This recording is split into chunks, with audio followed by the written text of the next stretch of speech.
गुरुजी, मेरे दो प्रश्न हैं जिसका जवाब मैंने बहुत लोगों से पूछा, पर किन्हीं का उत्तर मुझे संतुष्ट ना कर सका।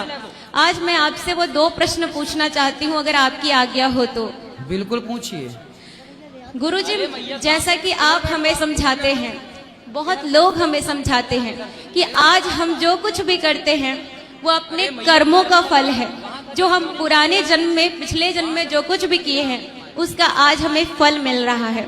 तो गुरुजी, मैं ये कहना चाहूंगी, आज मैं श्रीधाम वृंदावन आई हूँ तो भगवान की ये लीला है, ये मेरे पिछले जन्म के कर्म हो सकते हैं।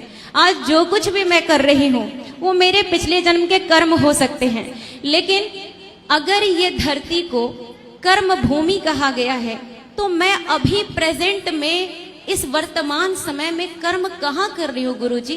मैं तो पिछले कर्म के जो फल हैं उसी को भोगने में अपना समय बिताते जा रही हूँ और व्यतीत हो गया समय, फिर मैं कर्म कब कर रही हूँ? कृपा करके मार्गदर्शन करें। कर्म कितने प्रकार के होते हैं जानती हो आप? नहीं गुरुजी। कर्म 3 प्रकार के होते हैं, संचित, क्रियमाण और प्रारब्ध। कर्म कितने प्रकार के होते हैं? 3 प्रकार के। क्रियमाण कर्म वो है जो आप कर रहे हैं, जैसे आप हमसे प्रश्न पूछ रहे हैं, ये भी आप कर्म कर रहे हैं। हम आपको उत्तर दे रहे हैं, ये भी हम अपना कर्म कर रहे हैं। ये क्रिया चल रही है, क्रियमाण। जैसे किसान खेत में बीज बो रहा है तो वो बो रहा है, मतलब वो क्रिया कर रहा है, वो क्रियमाण कर्म है। प्रेजेंट को क्रियमाण कहते हैं, ठीक है। अब जब बोया तो फसल तैयार हो गई, तो जब फसल काटेगा तो वो संचित हो जाएगा। काट के बोरा में भर के घर ले आया, 100 कुंटल फसल घर आ गई। वो क्या था? क्रियमाण का फल था, संचित, इकट्ठा हो गया। हाँ या ना? हाँ।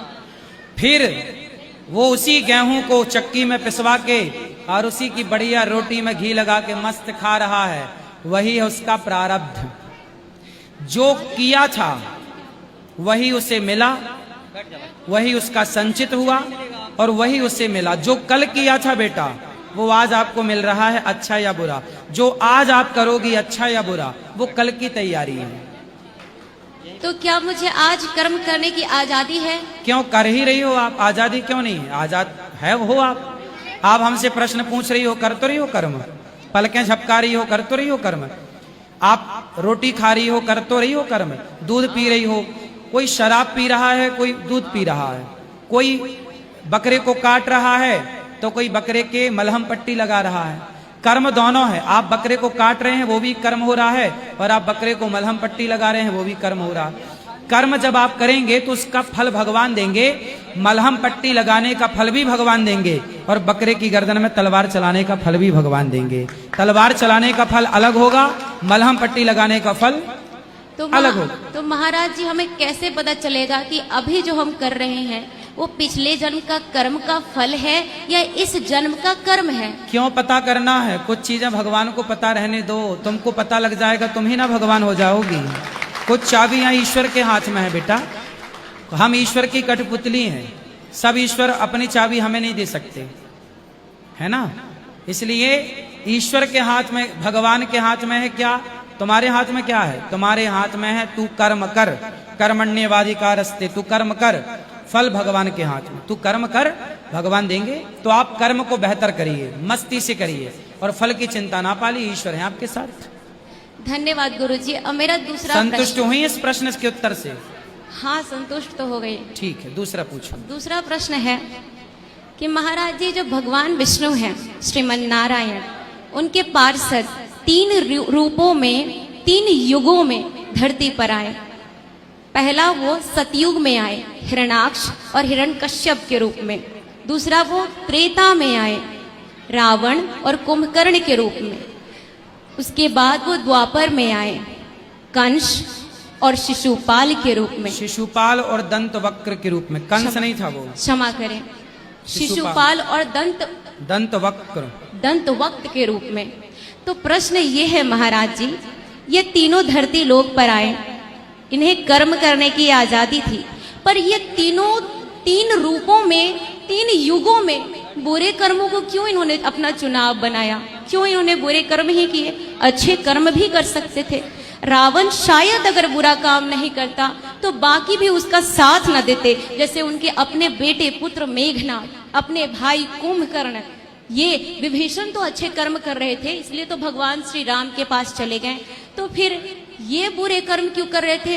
अपितु ये तो भगवान के पार्षद ही थे ना। श्राप लगा था, श्राप लगा था सनकादियों का कि आप राक्षस बनोगे, और राक्षस जब बनोगे तो राक्षस का आचरण अपनाएंगे, और उन्होंने जो कार्य किया वो राक्षस के आचरण का था, क्योंकि श्राप लग चुका था 3 जन्म तक राक्षस बनोगे सनकादियों का।